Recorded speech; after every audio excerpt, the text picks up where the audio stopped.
Throughout the years, I have received quite a few questions on what tools I use to create my printables or my KDP books or any other type of digital products. But first of all, if this is the first time that we have met, my name is Nicholas. I create printables, worksheets, digital products, KDP books, and other sort of digital resources to create income. My main tool, my main jam, or my main source of program that I use is Adobe Illustrator. And I want to share on how I set up my workflow that makes it easy for me, that is simple, and hopefully you can glean some information from this tutorial video on how you can jump in and use Adobe Illustrator if you're new to it and set up your workflow similar to mine or tweak it. As you can see, I'm at the beginning screen of Adobe Illustrator. This is Adobe Illustrator 2023 version. I'm going to go ahead and head over to the file. Typically, if I'm creating a digital product or a printable worksheet or anything like that, I'm working in the US standards of 8.5 inches by 11 inches. And I keep my orientation in portrait. I always have to think what that is portrait. A lot of times I am working in multiple artboards, so I will go ahead and set up my artboards. And artboards are like different pieces of paper that you would have. So I have this one set up at 24 just to make things nice and even around. I'm going to go ahead and put in 25. I don't typically work in the top, the bleeds, and anything of that sort, or any of the other advanced features. I leave that as 0. You can feel free to play around with that. I like to work in the CMYK color mode. You can work in RGB. That'd be fine for you because I'm envisioning that a lot of my colored type of digital products would be printed on the home computer. I like to keep things at CMYK, but if you're only working in just a couple different colors and coloring isn't to an exact match need, you can always work in RGB. The raster effects, I always have it at a high of 300 ppi. You can, do it in other different modes, but I go to the high, which is the 300 ppi. And I just leave everything else the way it is. I'll hit create. And as you can see, this created 25 artboards. Now, as I said earlier, envision these artboards as like they are pieces of paper. So I have 25 pieces of paper laid out on a table, and I'm getting ready to draw or create something on each one of them. Now, I'm going to go ahead and tell you that I also work in layers and in artboards. Those are the two functions and features over here on the left-hand side at the top. You can see I have libraries and properties and asset export. I'll get to how I use those a little bit later, but I'm just going to focus on layers and artboards. If you don't have any of that, information or tabs over here, this side, what you can do is you can go up to Window, and then you would go to where you can find layers, and you can see I have that check marked. And then if you don't have artboards, so I'm going to click on artboards, you can see I have that there. If you didn't have it, activated in the tab here, it would bring out a panel, and then you could actually drag it over onto this side and just marry it with any of the other little tabs that you have here. So as you can see, I have layer 1 this side, and I may need to scrunch this over a little bit so we can see everything on the screen perfectly. Also, I want to note too, I use a plugin. It's not necessary if you're getting into the printables or any other type of products and using Adobe Illustrator, called Astute Graphics. And as I mentioned, it is not necessary. It is a paid plugin. It's an annual payment plugin, and it just speeds up my workflow. It does a lot of different things quickly, fast, better for me in the time that I want to take into using Adobe Illustrator. And quite honestly, I love it. It's become a part of my personal flow throughout the years. I think it's been about 5 years that I've used it, and I love it. It is not necessary. But I just want to make sure that you knew that if you see other icons or other tools over here and you're like, hey, my Adobe Illustrator doesn't look like yours, just know that I am using a plugin called Astute Graphics. You can see here, Astute Graphics, that's already in there. Just all different kinds of tools. So back to what I was saying about layers and artboards. I'm going to go ahead and create, because I have 25 artboards, I'm going to create 25 layers. And I'm just going to come down and click this until I see like layer 25. Now that I have that going into, I believe the term would be ascending order, so 1 being at the bottom and 25 at the top, I like to reverse those. So what I'm going to do is I have the layer 25 highlighted. I'm going to go to layer 1 and hold my shift key and highlight all of those just to make sure that all those are highlighted. Now this little icon over here, I call this a hamburger icon. I'm going to go to the hamburger icon and click on that icon there. And then I'm going to go down to where you're going to see reverse order. And that's going to reverse the orders, or reverse the order of those layers, as you can see. Now, because I'm only wanting to work on one layer at a time, I'm just going to go ahead and click on layer 1 and hold down the left button and lock all those layers, and then come back to layer 1, unlock that. So what I will be doing is working on one layer at a time and one artboard at a time. So we're just going to slide over here, and you can see here I have all my artboards, 1 through 25. So I will be clicking back and forth between layers and artboards as I'm creating projects, making sure that I'm working on all of those types of layers and artboards that coincide with each other. Another thing I like to do is make sure that I'm going to name my artboards. It's not necessary. This is just a step. So when I go to export or save the project and I'm using artboards to create different pages, I want them to be all named in a sequence. So let's say it's going to be coloring book page 1 or coloring book page 2. And instead of saving each one of those individually or having to type it all out, I have another method where I do that using artboards. So what I'm going to do is I'm going to click on artboard number 1. Again, I'm going holding shift key. At the same time, I'm going all the way down to the artboard 25, and I'm going to release my shift key because they're all highlighted. I'm going to go to the hamburger icon at the top right-hand corner of that panel, and then we're going to go to artboard options. So here in artboard options, what I would do is I would type in, for this example, coloring book, and then I'm just going to leave it coloring book. There's other types of things that we would do here if we wanted to. We could show save zones, all that stuff. I don't do any other type of styles or anything like that, any adjustments or check any other boxes. I'm just strictly naming the artboards. Then I'm going to go ahead and hit OK. And as you can see, now I have coloring book -1, coloring book -2, 3, 4, all the way down to coloring book -25. I have that all situated here. And let's say I want to do this with layers. I would take and want to go ahead and rename those by just clicking on the layer. And so what I would do is do maybe coloring book. I would highlight that, copy it, then paste this. There may be another way to do this that would be easier, but on this one, it's just a little bit more tedious. And that is okay because it is forcing me to make sure that my layers are all situated and ready. I have all my layers named, labeled. Again, not necessary, but it just makes it a lot easier for me if I go ahead and have all that set up and situated. Just going to go ahead and make sure that all my locks are on, and I'm from coloring book layer 2 all the way down to coloring book layer 25. And then as you can see, when I get ready to make sure I'm working on the first artboard, I will go to my artboards, I'll click on artboard number 1, and that will zoom me in on artboard number 1. So that way I know I'm on artboard number 1, and then I will begin to work on the actual layer of that artboard. And to make sure, again, just double check making sure those are locked. And for instance, let's say I'm going to put a border on each one of the layers or each one of the artboards, so that way I know that I have some bounding box areas that I want to work with or work within. So I'm gonna go ahead and go over to the tool here, which is the rectangle tool. Just double click that, and I'm going to click on the artboard. As you can see, it's going to bring up the rectangle of width and height. And because I know that the dimension size of my artboard or my printable is going to be 8.5 by 11, I'm at times terrible of trying to figure out what the math is for that. The beauty of Adobe Illustrator when you have this type of dialog box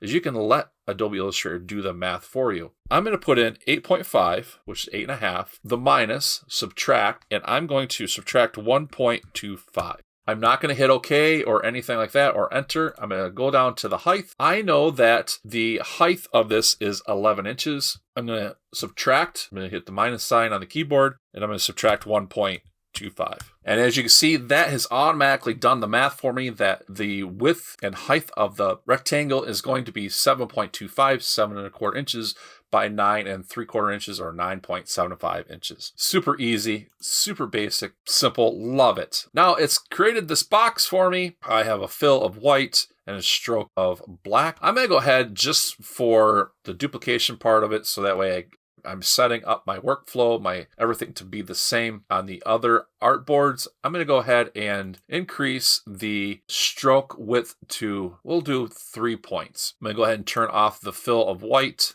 And then the other part of this is I want to go ahead and align it. So I'm going to go over to my direct selection tool, and we should be able to align it now to the middle of the artboard and to the center of the artboard. If that is not happening, if you find that it's just going all over the place, there's this little icon next to the alignment tools, and that's this here where it says align to artboard. You'll want to make sure that it is aligned to the artboard and not to any of the other ones, like align to selection or align to key object. It is aligned to the artboard. Now I'm going to go ahead and copy this. So I'm working on a Mac. I'm going to do Command C. I'm going to go to my layer, first layer here, and then I'm going to go to my second one, make sure that I'm working on that one. All right. I'm going to go to my artboards, and I'm going to click on number 2, and I'm going to hit Command Shift V, which is going to be paste in place. And you can see that that is pasted in place on artboard 2. I'll go through and work this here, go to the artboard number 3, making sure that that is situated there, and I'm on artboard 3, and I will hit Command Shift V, paste in place, and then I will just keep working myself down until I have all the pages situated for that. Again, this is my workflow, my work method. There is probably other easier ways to do this and to duplicate it, but I just thought I would share with you some of my processes, and now we can do this. Okay, that's why I like to work this way, just to make sure that as I'm getting ready to speed along, that I'm working on the correct layers and artboards, and everything is just fine. So I'm gonna go ahead and finish this up, making sure that we have a template to work from. I'll get back to you shortly. Okay, and there you have it. You can see that I have all the layers already working. I can turn this off. This is layer 25, which is my artboard 25. And you can just see a lot of the benefits of making sure you have your workspace, your work environment. As you can see, this one here is empty, this square working environment, all situated, easier to follow, organized. It just makes productivity so much better, so much nicer. I just cannot stress that enough. And I hope that you liked this type of workflow, this type of work system here that I have. Now that I have all this situated, the artboards, the layers, everything's organized, I'm gonna go ahead and share with you how I would go about saving this and give you some ideas and perspectives of using this as a template, creating your own type of workflow around with some of this information. I have all the layers locked. Sometimes I'll leave those locked. Sometimes I'll leave them unlocked. But for demonstration purposes, I'm going to go ahead and leave these all unlocked. And as you can see, these all have a rectangle. All the artboards, all the layers have their own individual rectangle. You can just click them on and off. Just to double check ourselves, make sure that we're all jamming, our boards are labeled. Now what I would do is I would go to File, then I'm going to save this as, this is going to save to Creative Cloud because this is Adobe Illustrator version 2023. They've changed some things here. I'm going to name it up here, but first of all, I'm going to go to On My Computer. I'm going to name this as Coloring Book -book. And then we're just going to put temp. And I'm going to do On My Computer button. And it should bring me up a dialog of different places that it's going to ask me to save this as. I'm just going to go ahead and save this in my, create a new folder here. Let's do Coloring Book -template. Create that there. And then I'm going to name this as, so I'm going to save this as my original Adobe Illustrator file, which is the .ai. So we're going to hit save, making sure everything's saved there. Version 2020. I just leave everything that is here the way it is. Now, let's say I wanted to save each one of these artboards as an individual file, as an individual Adobe Illustrator file. There's another way we could do it, and maybe you've already seen it. I'm going to go ahead and share that with you. Let's say I want to go to File, then we're going to go back to Save As. And this is that folder that I had just created. I'm going to create a new one just for this demonstration purposes.